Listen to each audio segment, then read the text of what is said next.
What is up, everybody? I am Dr. Ray Gorman from Engage Movement, joined here with a longtime friend and ex-client of mine in multiple capacities, but Kristine Andali.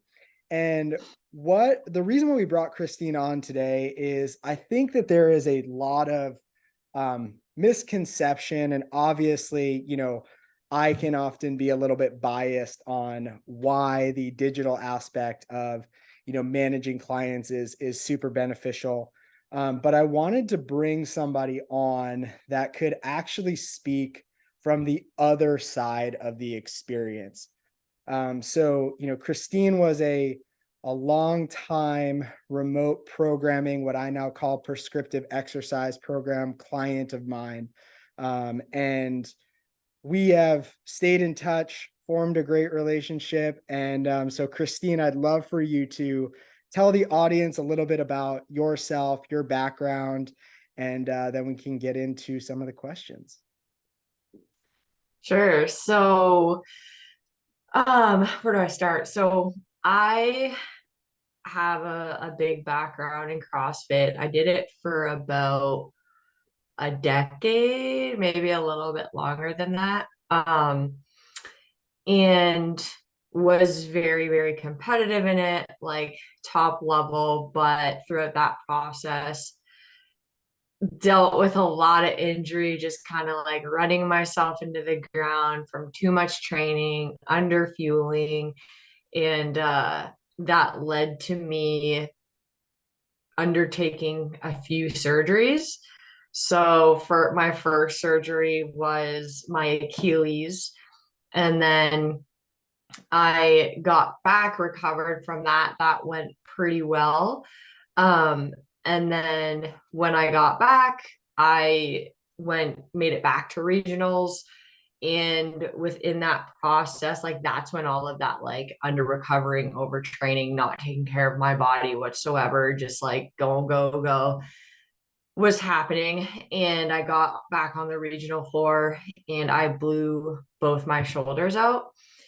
And from there, started this whole process of I had bilateral shoulder surgery. So I first had my left and right done Mm-hmm. few weeks apart, and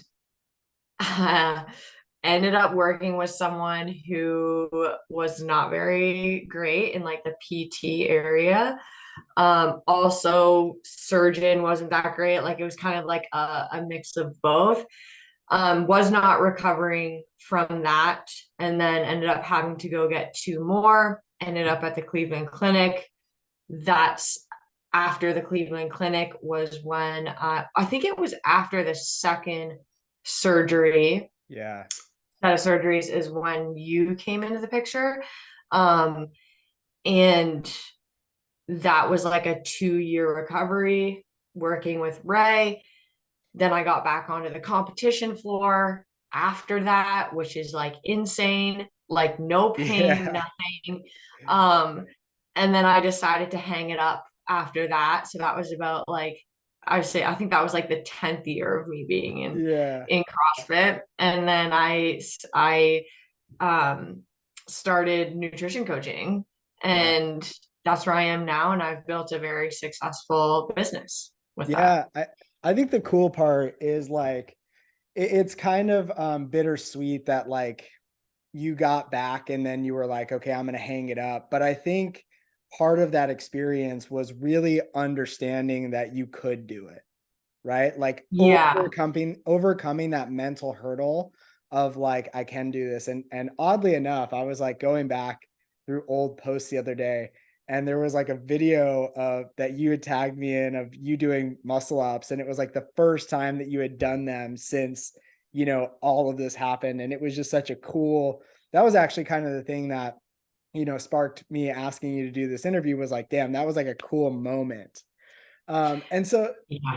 and so that kind of covers like what led you to, well, I guess what led you to doing more of like a virtual realm versus going to another in-person provider. Like, Had you gone to multiple in-person people and just couldn't find somebody who was able to like understand you as a client, as an athlete, but also like the setup of some clinics? Like, were you just not able to find somebody that kind of had the setup that you needed to do the things that you needed to do?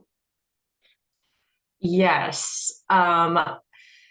So I actually went to, gosh, I can't even tell you like how many clinics I went to. Yeah. Honestly, it had to be like 15 Wow. over a course of a period of time. And it I gave them time. You have to remember this was kind of like I was really trying to figure out like connecting with someone who knew that like what I was doing, that the caliber I was doing it, what that whole process needed to look like.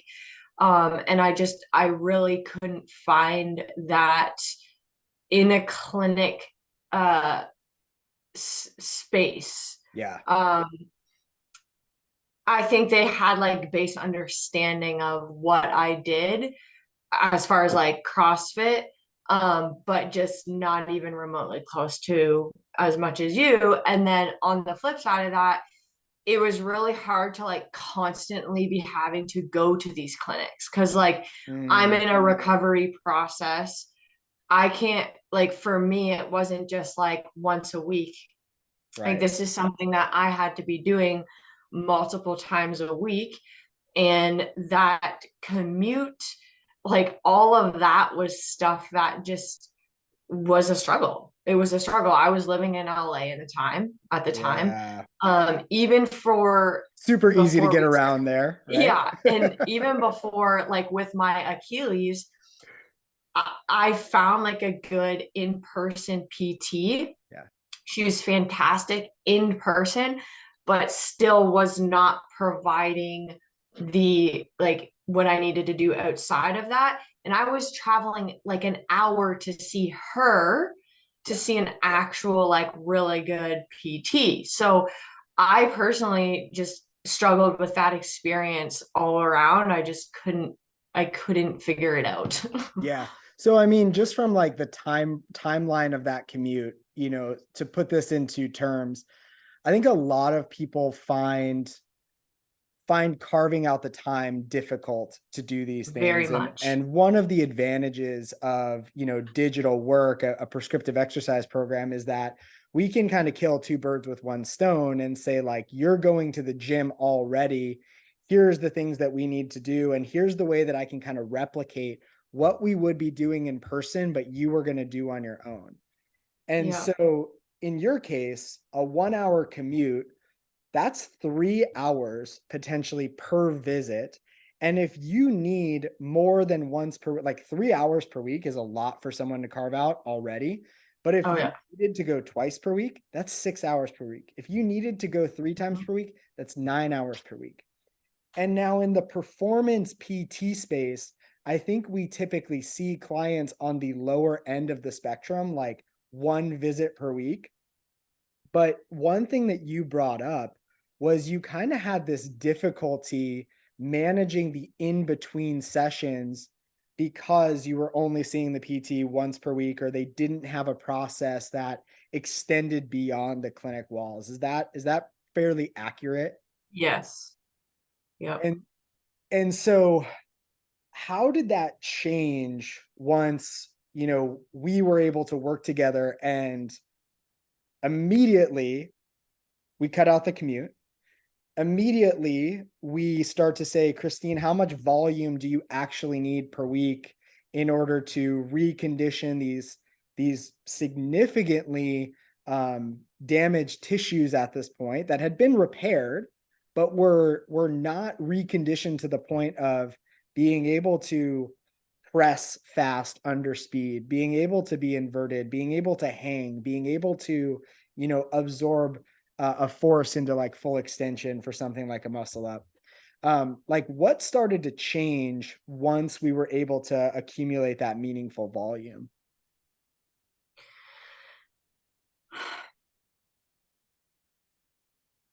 Do you mean like what started to change in terms of like my healing process? Yeah, like when Okay. we were able to say, okay, you don't need to come in once per week because that's not really a dose that is effective.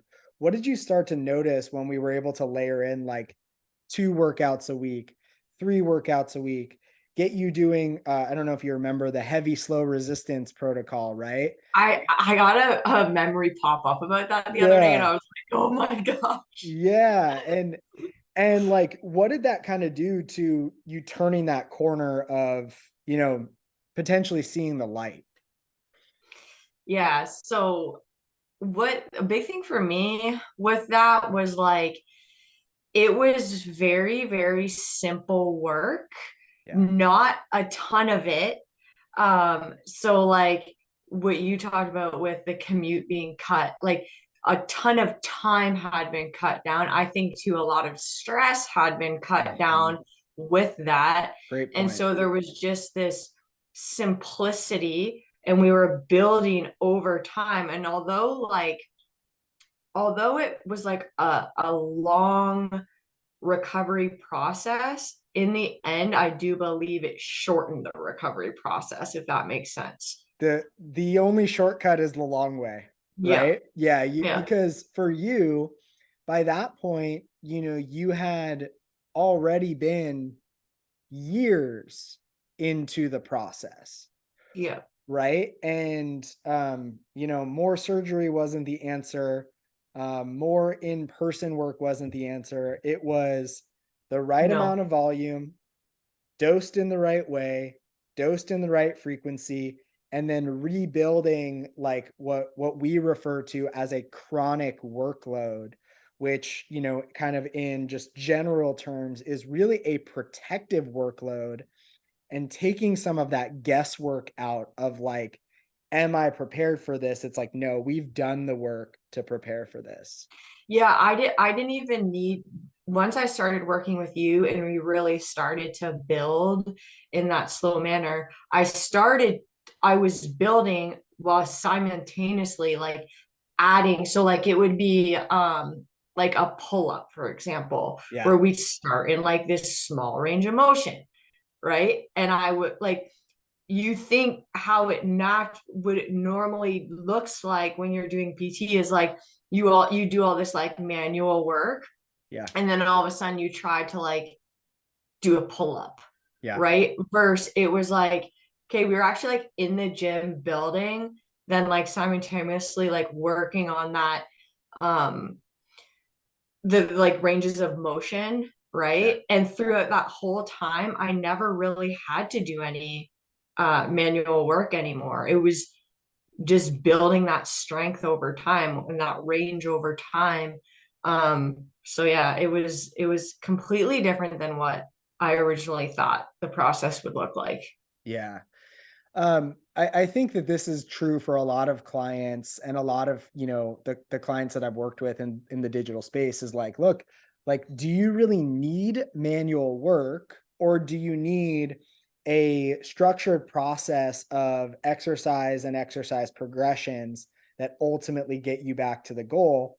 And one of the Exactly. reasons why that takes, a 6, 9, potentially 12-month period of time is because we have to reestablish back to whatever it is that client is looking to get back to. So the further away from the goal that they are, right? In your case, it was multiple surgeries setting you back, trying to get you back to this high level. Like that is a big gap of where you were to where you wanted to be. And I think where people make a mistake is they try to bridge that gap as fast as possible. And sometimes your clients get lucky and can hang on at that cliff, but then they can only maybe hang on for 2, 3 weeks and they fall back off because they don't have that meaningful workload built back up. And so one of the conversations that we had was like, we're taking this thing back to ground level, Oh right? yeah. Mhm. And like you said, the long way was the shortcut because that was what eventually stuck. Yeah, yeah, because like thinking back, we had really started to like reestablish that good foundation. Like we basically took it down to the studs, like what Yeah. you said, like we really did. And although, like I said, it was a longer period of time. I remember, for example, I remember doing strict press for the first time, like with a bar. I was Mhm. like, oh my gosh, like this is insane. Like this feels so heavy. But that ended up progressing fairly quickly Yes. because we had laid this solid foundation. Versus you go too quickly into the strict, I'm just giving that as an Yeah. example. You go too quickly into the strict press without building foundation. Okay, maybe you don't feel as weak, but then now you risk that re-injury because you have not built that strength, stability, range of motion, all of that. So it didn't feel great at first, but it also then, once getting past that, it progressed very pretty quickly. Yeah. And that's a great point of like, sometimes we are building for the sake of building versus Yeah, building when it's appropriate to build, right? yeah, And so like the difference in that is, one of the things that I use with the clients and that I teach is this like feedback based progression. And after every one of the benefits that we had was I was just getting so many data points from you, per week. So many communication touch points of like, how did this go? How did this feel? yeah. What was that like from the client perspective, being able to, communicate with me more frequently, not feeling bad about, asking me these questions before you go into a workout because like that was the service that we were offering and able to get you to like what did that kind of do for you as a client? That was a complete game changer because it was such a relief Yeah, on my end. Um, that's huge. like you said, not bothering that person. Like I think they could say, oh, like, call or whatever if you have any problems, but like, are you actually gonna do that? Right. Or like that Right. immediate feedback for me was so huge because like obviously this is a physical process, but it is very emotional, Yeah. and a big mental part to or mindset part to this. And so like there was times during that process that maybe I did have a setback and I had you to be able to like ground me and like bring me back to baseline, like going through something like that. And that to me is invaluable and something that you can't really get, like from my experiences at least, going to like an in-person clinic. It's like you're in person, you do your thing, and then you leave, right? Hmm. We're like what we did, we're using an app and then we're communicating however we decided to communicate. And yeah, I just always had that support with you, and it was so comforting. And I think that would be the case for really anyone, not just top level athletes, Definitely. just to have that immediate feedback, or to say, today, like this is happening, this isn't feeling right. Like maybe like should we adjust something? Like, just and that Yeah. was just so good. Yeah, we really took the guesswork out of um you needing to be the decision maker when Yes. your tissues weren't ready for you to be the decision maker, right? Like, so I Yeah. talk all the time about teaching this process of autonomy, and I actually just gave a talk to your community, and this was something that we talked about as far as like, how do you start that process of learning about your body, learning when it's time to pull the reins back. A lot of times that has to happen by having someone in your corner who can just validate your decision of like, I'm thinking I should pull back. Cool. I support that. Or I'm thinking I should pull back. And it's like, well, look, is this the fact that you're scared or you truly don't think that you're ready? And that's a Yeah. big differentiator, right? Because Yeah. if you're just scared, I might push you a little bit more out of your comfort zone and say, like, Kristine, you got this.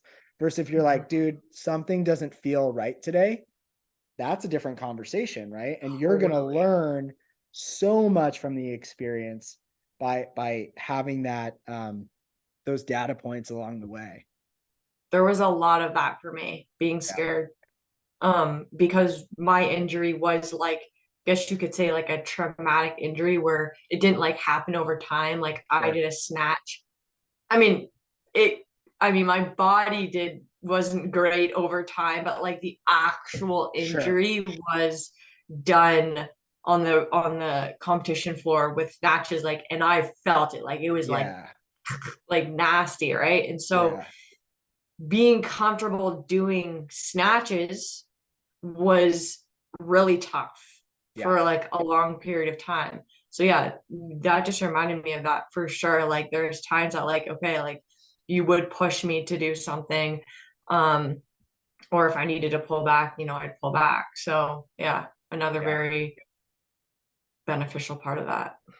What would you say stood out for you as a client as like the most valuable part of the experience?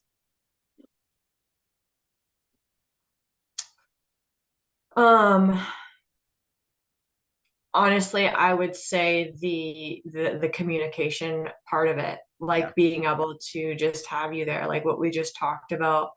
I mean, there's lots of valuable parts to it.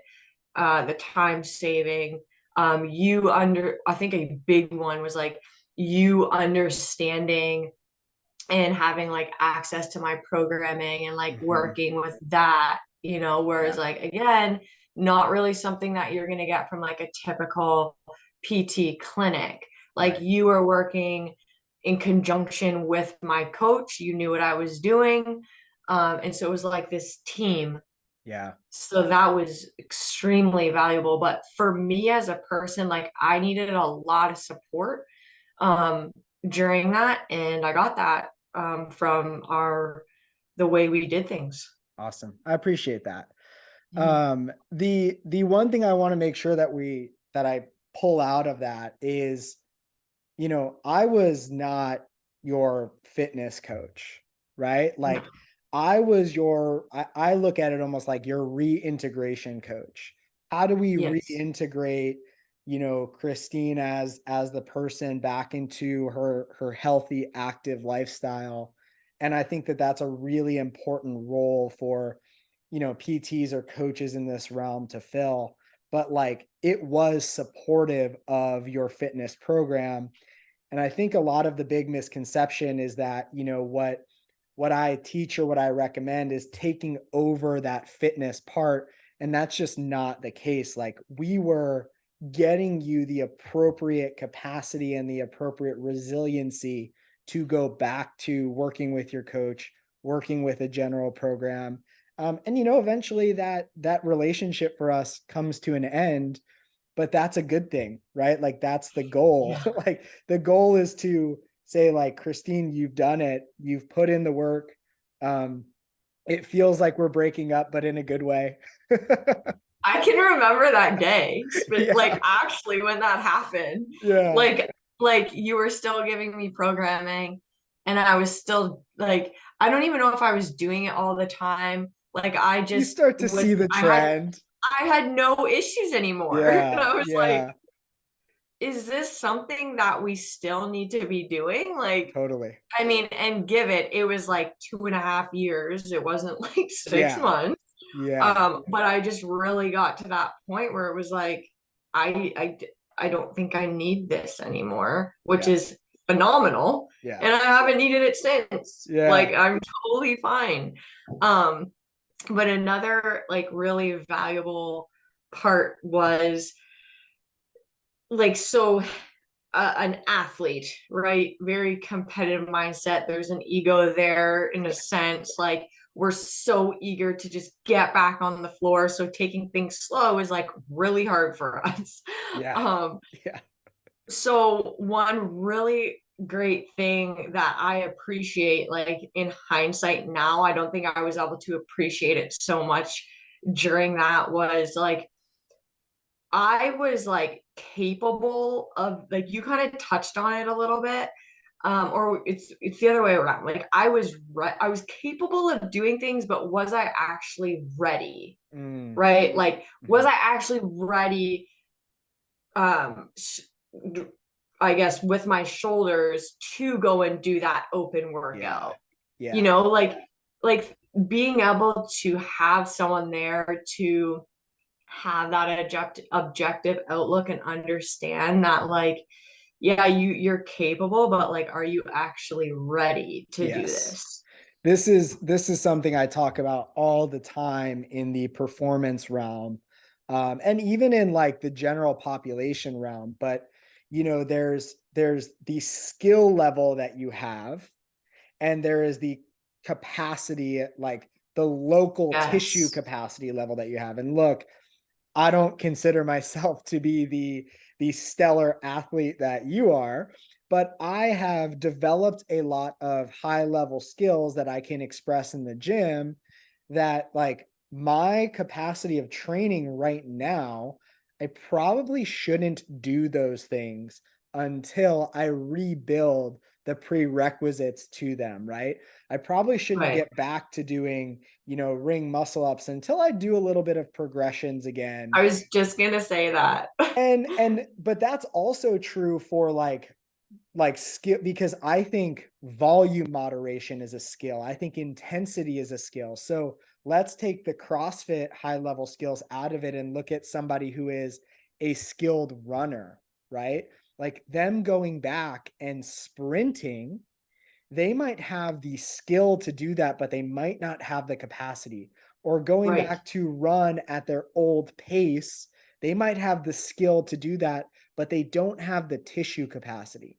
And that's Mm-hmm. where this higher volume touch model of these digital touch points along the way can really help your coach or your PT program meaningful volume and get you to the point where you can then tolerate the level of Yes. skill that you want to redevelop that you have, but you need to pull the reins back on.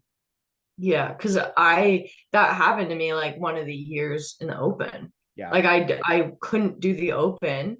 I wanted to. I had the skill level to do it. Like I was close to being able to do it, but I didn't for that reason. right, right. Yeah, it's hard to make those decisions on your own, and it's also hard to Yeah. make those decisions with somebody who doesn't understand the demands of what you're trying to do. Yeah, I think there's two that is lessons there. like, yeah, it's so hard to find someone who actually like really understands. Yeah. Well, Kristine, thank you so much for your time.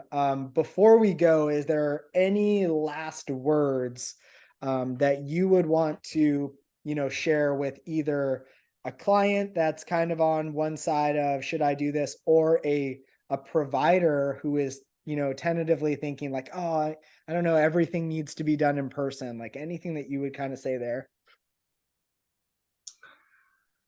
I mean, I guess I'm biased to this remote thing. I mean, but it's because I've experienced both Yeah. sides.